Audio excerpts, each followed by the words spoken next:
Systems out here in the Western Pacific. We have a Typhoon Lekima and Tropical Storm Krosa, both swirling out here, both likely going to be impacting some land areas, but the more immediate threat is, of course, Lekima right here. Basically due east of southern Taiwan, due south of Okinawa, Japan here. Winds currently about 80, gusting up to 100 knots, and really this storm system wrapped up nicely in the past 24 hours. You have decent inflow coming in from the southwest monsoon, which unfortunately is still bringing plenty of moisture across the Philippines. Outflow aloft, you can see right here on that visible satellite imagery just kind of kicking off there, and that is allowing the storm system to really just grow some lungs and continue to intensify. Max winds are in that darker area of red right around the center here, and you can see that convection blowing up in the last few frames, so I would not be surprised. In the next update from the JTWC, the Joint Typhoon Warning Center, or any of the agencies out here, we see a stronger storm system. Actually, I would anticipate this to be at about 100, gusting 125 knots in that next update coming up in just a few hours. Do note there's a pretty big wind field with this too, so for those of you in Okinawa, I know we got a lot of military friends out here, or people at least associated with it, you are in T-Core 2 on that island, meaning they and pretty much in the next 24 hours, they are anticipating. Definitely seems very probable given this wind field here. You can see actually on our European model, this storm system moving off towards the north, it is going to roll directly over Ishigaki here. Basically, this island gets hit by at least one major typhoon a year, so not anything unusual for them, but still, I mean, it's going to be some pretty rough conditions. I know videographer James Reynolds headed out there, so if you do want to take a look at some of the images inside the center of this storm system, for sure check out his handle on Twitter. It's Earth Uncut TV.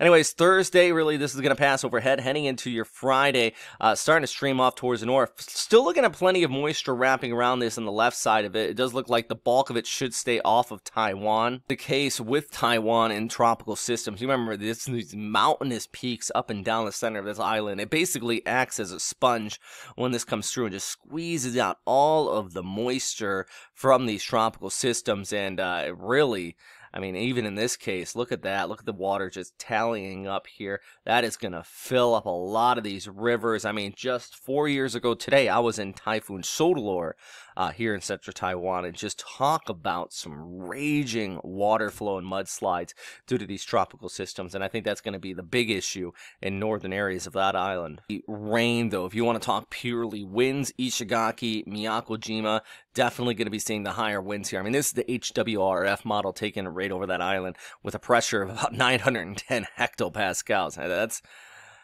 That's no joke. Coming out the max winds from the JMA high resolution GPV model here.